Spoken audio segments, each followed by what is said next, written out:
आज है आपका 26 मई। और 26 मई को जो है आपका एसएससी जीडी का एग्जाम जो है था, और आपका यहाँ पर फर्स्ट शिफ्ट का एग्जाम जो है समाप्त हो गया है। फर्स्ट शिफ्ट में जो भी प्रश्न पूछे गए थे उनमें से अधिकतम जो रियल प्रश्न हमें प्राप्त हो गए हैं। तो आज की इस वीडियो में हम उन सभी प्रश्नों को देखेंगे, साथ में उनसे जुड़े इंपॉर्टेंट एक्स्ट्रा फैक्ट्स को भी जो है देखते हुए चलेंगे। तो चलिए वीडियो को स्टार्ट करते हैं फ्रेंड, बिना किसी देरी के। इससे पहले अगर आप लोग जो है चैनल पे नए हैं तो चैनल को जो है सब्सक्राइब कर लेंगे, नोटिफिकेशन बेल को जो है ऑल पर क्लिक कर लेंगे। और पीडीएफ तो आज का जो हमारा पहला जो प्रश्न आपका यहाँ पर पूछा गया था कि 2008 ओलंपिक खेलों में जो है भारत के लिए व्यक्तिगत स्वर्ण पदक जो है किसने जीता था। चार ऑप्शन आपके यहाँ पर दिए गए थे, और उन चार ऑप्शन में एक ऑप्शन जो है आपका ऑप्शन नंबर ए यानी अभिनव बिंद्रा का दिया गया था, जो कि बिल्कुल राइट आंसर था। अभिनव बिंद्रा की बात करेंगे तो इन्होंने जो है 2008 में जो बीजिंग ओलंपिक हुआ था उसमें पुरुषों की 10 मीटर एयर राइफल स्पर्धा में गोल्ड मेडल जो है अपने नाम किया था। तो इसका राइट आंसर जो क्या होगा आपका अभिनव बिंद्रा जो है इसका राइट आंसर हो जाएगा। था कि गुरुद्वारा दरबार साहिब करतारपुर पाकिस्तान में जो है वो आपका किस नदी के तट पर जो है स्थित है। चार ऑप्शन यहाँ पर दिए गए थे, और उन चार ऑप्शन में एक option Ravi option number C का दिया गया था, जो कि बिल्कुल राइट आंसर था। तो ये जो आपका करतारपुर जो है वो आपका यहाँ पर रावी नदी के तट पर स्थित है, पाकिस्तान में नारोवाल जिला में। इसके अलावा इसका सिग्निफिकेंस की बात करते हैं तो गुरु नानक देव जी ने अपने जीवन के अंतिम 18 वर्ष जो है यहाँ पर बिताए थे, और भारतीय सीमा से लगभग जो है 4 से 5 किलोमीटर की दूरी पर जो है आपका यह स्थित है। तो आप इस बात को भी याद रखिएगा। एशियाई खेलों में अपना पहला स्वर्ण पदक जो है किस वर्ष में जीता था। चार ऑप्शन दिए गए थे, उन चार ऑप्शन में एक ऑप्शन 1958 का दिया गया था, बिल्कुल राइट आंसर हो जाएगा। मिल्खा सिंह ने जो है 1958 में जो टोक्यो में आपका एशियन गेम्स हुआ था, एशियाई खेल हुआ था, उसमें अपना जो है पहला स्वर्ण पदक जो है उन्होंने जीता। और उन्होंने जो है इस एक ही टूर्नामेंट में 2 स्वर्ण पदक 200 मीटर 400 मीटर रेस में अपने नाम जो है किए थे। इसके अलावा 1951 में जो एशियाई खेल का पहला संस्करण दिल्ली में आयोजित हुआ था उसमें जो है इन्होंने कोई भी पदक नहीं जीता। इसके बाद 1954 में जो मनीला में एशियाई खेल हुआ उसमें भी इन्होंने कोई पदक नहीं जीता। और 1962 के जकार्ता एशियाई खेलों में उन्होंने अपने बाद के स्वर्ण पदक 400 मीटर और 4x400 मीटर रिले में जो है जीता था, ना कि पहला। तो 1958 में पहला जो है इन्होंने जीता था। ठीक है, तो आप इसको याद रखेंगे। अगला क्वेश्चन है कि सुप्रीम कोर्ट के न्यायाधीश को पद से कैसे हटाया जा सकता है। चार ऑप्शन दिए गए थे, उन चार ऑप्शन में एक ऑप्शन महाभियोग के द्वारा दिया गया था, बाय इम्पीचमेंट। तो इसका राइट आंसर जो है महाभियोग हो जाएगा। संवैधानिक प्रक्रिया की बात करेंगे तो 124 का क्लोज 4 के तहत जो है महाभियोग प्रस्ताव को संसद के दोनों सदन लोकसभा या राज्यसभा में विशेष बहुमत से पास होना चाहिए। इसका आधार क्या होगा तो कदाचार या अक्षमता। अंतिम आदेश की बात करेंगे तो संसद से प्रस्ताव पास होने के बाद राष्ट्रपति के द्वारा आदेश जारी किया जाता है। नियुक्ति की बात करेंगे तो जजों की नियुक्ति भी जो है राष्ट्रपति के द्वारा ही जो है की जाती है। अगला क्वेश्चन जो पूछा गया था कि भारतीय संविधान में मौलिक अधिकारों को शामिल करने की सिफारिश किस समिति ने जो है की थी। चार ऑप्शन आपके यहाँ पर दिए गए थे, और इन चार ऑप्शन में एक ऑप्शन जो है सप्रू समिति का दिया गया होगा, जो कि बिल्कुल राइट आंसर था। अगर आपसे मौलिक अधिकार यानी कि फंडामेंटल राइट्स पूछा गया होगा तो सप्रू समिति इसका राइट आंसर होगा। अगर आपसे फंडामेंटल ड्यूटीज पूछा गया होगा तो इसका राइट आंसर जो है सरदार स्वर्ण सिंह समिति हो जाएगा। तो एक बार हमें कंफर्म कर दीजिएगा कि फंडामेंटल राइट्स था या फंडामेंटल ड्यूटी था, क्योंकि दोनों में थोड़ा सा कंफ्यूजन है कि आपका कौन सा पूछा गया था। इसके अलावा सप्रू समिति 1945 की जब हम लोग बात करते हैं तो इस समिति ने सबसे पहले अधिकारों को न्याय संगत और गैर न्याय संगत भागों में विभाजित करने का सुझाव जो है दिया था। इसके बाद संविधान सभा में सरदार पटेल मौलिक अधिकारों की सलाहकार समिति के अध्यक्ष थे। अगला क्वेश्चन था कि T20 मैच में पावर प्ले पहले 6 ओवर जो पावर प्ले होता है उसके समाप्त होने के बाद 30 यार्ड के घेरे के बाहर अधिकतम कितने फील्डर तैनात किए जा सकते हैं। तो आपको बताते हुए चले 5 फील्डर इसका यहाँ पर राइट आंसर था। आप लोग मैच देखते होंगे, आईपीएल भी देखते होंगे, तो उसमें पावर प्ले जो होता है 1 से 6 ओवर का, उसमें अधिकतम 2 फील्डर ही जो है सर्कल के बाहर होते हैं। इसके अलावा जो नॉन पावर प्ले ओवर होता है 7 ओवर से लेकर 20 ओवर तक, इसमें अधिकतम 5 फील्डर जो है सर्कल के बाहर होते हैं। इसके अलावा पावर प्ले के बाद भी लेग साइड या लेग स्पिनर साइड पर 5 से अधिक फील्डर नहीं हो सकते हैं, आप इस बात को याद रखेंगे। अगला है डेक्कन एयरवेज का राष्ट्रीयकरण किस वर्ष किया गया था? इसे इंडियन एयरलाइंस में मिला दिया गया। राइट आंसर 1953 हो जाएगा। किस एक्ट के माध्यम से? तो वायु निगम अधिनियम 1953 के तहत जो है इसका राष्ट्रीयकरण हुआ था और इंडियन एयरलाइंस बनाने के लिए जो है 7 अन्य घरेलू एयरलाइंस के साथ विलय हुआ। अगला क्वेश्चन है कि यदि भारत के राष्ट्रपति और उपराष्ट्रपति दोनों के पद खाली हों तो राष्ट्रपति के रूप में कौन कार्य करता है? 4 ऑप्शन आपके यहाँ पर दिए गए थे। उन 4 ऑप्शन में एक ऑप्शन भारत के मुख्य न्यायाधीश का दिया गया था, बिल्कुल राइट आंसर था। राष्ट्रपति कार्यों का निर्वहन अधिनियम 1969 के अनुसार यदि राष्ट्रपति और उपराष्ट्रपति दोनों के पद खाली हो जाते हैं तो भारत के मुख्य न्यायाधीश यानी कि जो CJI हैं राष्ट्रपति के कार्यों का यहाँ पर संपादन करते हैं। और भारत के इतिहास में न्यायमूर्ति एम हिदायतुल्ला एकमात्र ऐसे मुख्य न्यायाधीश हैं जिन्होंने 20 जुलाई 1969 से 24 अगस्त 1969 तक भारत के कार्यवाहक राष्ट्रपति के रूप में जो है कार्य किया था। अगला क्वेश्चन है कि राज्य तरंगिणी बुक के राइटर कौन है? Who is the author of the book राज्य तरंगिणी? 4 ऑप्शन आपके यहाँ पर दिए गए थे और उन 4 ऑप्शन में एक ऑप्शन जो दिया गया था वो आपका यहाँ पर कल्हन का दिया गया था, बिल्कुल राइट आंसर था। ठीक है, राज तरंगिणी पुस्तक की बात करेंगे तो बर्मा 12वीं सेंचुरी में जो है कल्हन के द्वारा जो है आपका यहाँ पर लिखा गया था। भाषा की बात करते हैं तो भाषा जो है आपका संस्कृत था और इसका सब्जेक्ट यानी विषय क्या था इस पुस्तक का? तो कश्मीर का इतिहास इस पुस्तक में जो है बताया गया था। और इसके मीनिंग की बात करेंगे तो राजाओं की नदी, ठीक है, द रिवर ऑफ किंग्स। और कंपोजिशन काल जो काल की बात करेंगे तो 1148 से 1150 ईस्वी। ठीक है, तो आप इसको याद रखेंगे। अगला क्वेश्चन जो पूछा गया कि भारत में मौसम की स्थिति की निगरानी यानी कि वेदर मॉनिटरिंग और के लिए जो है सैटेलाइट का संचालन उपयोग कौन सा संस्था करता है? राइट आंसर इसरो यानी कि इंडियन स्पेस रिसर्च ऑर्गेनाइजेशन जो है इसका राइट आंसर होगा। इसके साथ IMD यानी कि इंडियन मेट्रोलॉजिकल डिपार्टमेंट भी हो सकता है, तो आप लोग जो है कमेंट सेक्शन में बताएंगे।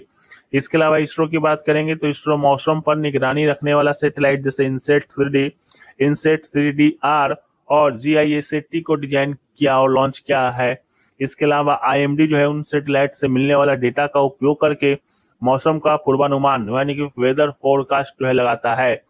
अगला क्वेश्चन जो पूछा गया ज्वार भाटा उत्पन्न होने का मुख्य कारण, तो इसका राइट आंसर था चंद्रमा और सूर्य का गुरुत्वाकर्षण बल, इसका राइट आंसर था।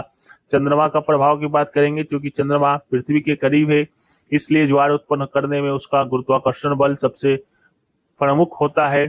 और सूर्य के प्रभाव की बात करेंगे तो सूर्य का गुरुत्वाकर्षण बल भी योगदान देता है लेकिन चंद्रमा की तुलना में यह कम होता है। अन्य कारक की बात करेंगे तो पृथ्वी का घूर्णन यानी कि रोटेशन और अपकेंद्रीय बल यानी कि सेंट्रीफ्यूगल फोर्स भी जो है ज्वार भाटे में सहायक होते हैं। इसके अलावा कुछ इंपॉर्टेंट रिलेटेड क्वेश्चन है जैसे कि जब सूर्य चंद्रमा पृथ्वी एक ही सीधा रेखा में होता है तो कौन सा ज्वार आता है? तो ये आपका दीर्घ ज्वार या उच्च ज्वार, ठीक है, स्प्रिंग टाइड, इसका राइट आंसर होगा। इसके अलावा महीने में 2 बार महासागरीय जल का ऊपर उठना और गिरना क्या कहलाता है? तो ज्वार भाटा कहलाता है। ठीक है, तो आप यहाँ पर इसको याद रखेंगे। इसके अलावा जो है नेक्स्ट क्वेश्चन आपका यहाँ पर पूछा गया कि दुमहालू या धुमालू निम्नलिखित में से किस भारतीय राज्य या केंद्र शासित प्रदेश का एक प्रसिद्ध लोक नृत्य है? तो राइट आंसर जम्मू कश्मीर, इसका राइट आंसर होगा। यह जो नृत्य है कश्मीर घाटी में रहने वाले वाटल जनजाति के पुरुषों के द्वारा किया जाता है। इसमें जो नर्तक है रंग बिरंगे लंबे चोगे पहनते हैं, सिर पर मोतियों और वह शंखों से सजी एक लंबी शंखवार टोपी लगाते हैं और नृत्य की शुरुआत जमीन में एक ध्वज गाड़कर होती है जिसके चारों ओर पुरुष ढोल के थाप पर समूह में गाते हुए नाचते हैं। इसके अलावा जम्मू कश्मीर में किया जाने वाला अन्य नृत्य की बात करेंगे तो रऊफ हो गया, इसको आप लोग याद रखिएगा। हिकत हो गया, इसको याद रखिएगा। इसके अलावा कूद हो गया, इसको भी आप लोग याद रखिएगा, बहुत इंपॉर्टेंट है। उत्तराखंड की बात करेंगे तो गढ़वाली, कुमायूनी, कजरी, छोलिया। चोलिया नृत्य जो है पहले ही दिन पहले ही शिफ्ट में पूछा गया था, याद रखेंगे। हिमाचल प्रदेश में नाटी, डांगी और छम नृत्य हो गया। छत्तीसगढ़ की बात करेंगे तो यहाँ पर पांडवानी नृत्य हो गया, शुआ नाच हो गया, कर्मा नाच हो गया। ठीक है, तो इन सभी को भी जो है आप लोग यहाँ पर याद रखेंगे। अगला क्वेश्चन है कि किसी वस्तु का द्रव्यमान किसमें निहित यानी कि केंद्रित होता है। राइट आंसर इसके द्रव्यमान केंद्र में इसका राइट आंसर होगा। द्रव्यमान केंद्र वह विशिष्ट बिंदु है जहां किसी वस्तु की गति की व्याख्या करने के लिए उसका संपूर्ण द्रव्यमान केंद्रित माना जाता है। अगला है कि बायालता किस भारतीय राज्य का पारंपरिक लोक नृत्य है। तो बायालता जो है कर्नाटक का एक पारंपरिक लोक नृत्य है, तो कर्नाटक इसका राइट आंसर हो जाएगा। इसके सिग्निफिकेंस की बात करेंगे तो ये खुला रंगमंच नाटक है, कापनी का मौसम समाप्त होने पर किया जाता है, और it is a vibrant folk art of Karnataka often related to Yakshagana. ठीक है, तो आप इसको याद रखेंगे। इसके अलावा एक इंपॉर्टेंट प्रश्न है कि कर्नाटक में खुला रंगमंच नाटक कौन से संबंधित है। तो बायालता ही इसका राइट आंसर था। अगला है सन्यासी शब्द, सन्यासी की शुद्ध वर्तनी को जो बताना था। तो यहाँ ऑप्शन नंबर 3 वाला जो सन्यासी है वो आपके यहाँ पर बिल्कुल राइट आंसर था। अगला क्वेश्चन है कि निम्नलिखित में से शुद्ध वर्तनी वाले शब्द का चयन करना है। जहन्नम का पूछा गया था, तो ऑप्शन नंबर बी वाला जो जहन्नम है वो बिल्कुल आपका यहाँ पर राइट आंसर है। अगला क्वेश्चन था कि choose the correct English word of दोष मुक्ति। दोष मुक्ति का इंग्लिश वर्ड आपको बताना था, तो एक्यूटल जो है इसका यहाँ पर राइट आंसर था। ACQUITTAL। एक क्वेश्चन था कि 1991 की नई आर्थिक नीति NEP मुख्य रूप से किस पर लागू हुई थी। तो राइट आंसर था भारी उद्योग और निजी क्षेत्र, heavy industries and private sector, इसका यहाँ पर राइट आंसर था। अगला है कि निम्नलिखित में से शुद्ध वर्तनी का चयन करना था उन्नति का। तो ऑप्शन नंबर डी वाला जो उन्नति था वो बिल्कुल यहाँ पर राइट आंसर था। इसका अर्थ होता है प्रगति, विकास या उत्थान। इसका विलोम शब्द होता है उन्नति का अवनति। ठीक है, तो आप इसको याद रखेंगे। अगला है विख्यात शब्द का सही विलोम शब्द क्या होगा। तो विख्यात का सही विलोम शब्द जो था वो आपका यहाँ पर कुख्यात था। विख्यात माने प्रसिद्ध होना, मशहूर होना अच्छे कार्यों के लिए। कुख्यात मतलब बदनाम होना और बुरी प्रसिद्धि वाला। इसके अलावा कुछ अन्य है, जैसे सुंदर का विलोम शब्द कुरूप, सत्य का झूठ, आशा का निराशा, उच्च का निम्न, चोर का साधु। ठीक है, तो इन सभी को याद रखेंगे। अगला क्वेश्चन है कि consider the following statements regarding the census of India.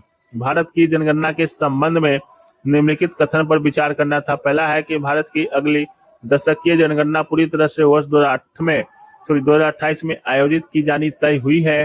और एक था कि भारत में पहली सुव्यवस्थित और आधुनिक जनसंख्या जनगणना 1865 और 72 के बीच गैर समकालिक रूप से आयोजित की गई थी। तो राइट आंसर था ऑप्शन नंबर बी, यानी केवल 2 जो है इसका यहाँ पर राइट आंसर था, क्योंकि कोविड-19 पेंडेमिक के कारण 2021 की सेंसस पोस्टपोन हो गई थी और गवर्नमेंट के ऑफिशियल अपडेट्स के मुताबिक जो है 16वां जो गणना था 2026 के आखिरी यानी हिमालयन स्टेट और 2027 में बाकी स्टेट्स में जो है शुरू हुई है, ना कि 2028 में। ठीक है, इसके अलावा भारत में पहली बार मॉडर्न तरीके से पॉपुलेशन हेड काउंट की शुरुआत 1865 से 72 के दौरान ही की गई थी, जिसे अक्सर 1872 का सेंसस कहा जाता है।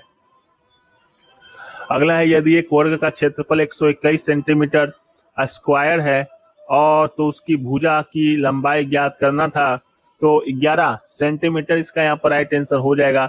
इसका सूत्र होता है एरिया ऑफ स्क्वायर का साइड स्क्वायर। ठीक है, तो क्षेत्रफल आपका 121 सेंटीमीटर स्क्वायर दिया गया था, तो साइड करेंगे, उधर से स्क्वायर हटाएंगे, उधर से रूट अंडर लगाएंगे, तो आपका निकल कर 121 का रूट अंडर जो निकल कर आता है वो आपका 11 ही निकल कर आता है। तो 11 ही जो है इसका यहाँ पर राइट आंसर था, तो इसको भी जो है आप लोग याद रखेंगे। इसके अलावा जो है नेक्स्ट क्वेश्चन जो आपका यहाँ पर पूछा गया था, वो आपका यहाँ पर पूछा गया था कि एक आयत का क्षेत्रफल 60 सेंटीमीटर स्क्वायर है, उसका एक विकर्ण 13 सेंटीमीटर है, आयत का परिमाप ज्ञात करना था। राइट आंसर 34 सेंटीमीटर निकल कर आया था।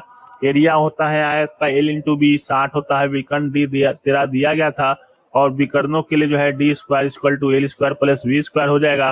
पेरीमीटर होता है 2 × L + B। जब इसका कैलकुलेशन करेंगे तो आपका यहाँ पर 34 सेंटीमीटर निकल कर आएगा। अगला है, what is the sum of the 1 cube + 2 cube + 3 cube + 25 cube. तो इसका राइट आंसर था 1,05,625 या प्रथम एन प्राकृत संख्याओं के घनों के योग का सूत्र होता है is equal to n into N plus 1/2 का होल स्क्वायर। ठीक है, तो वहां पर मान पुट करना था जहां से आपका राइट आंसर आता।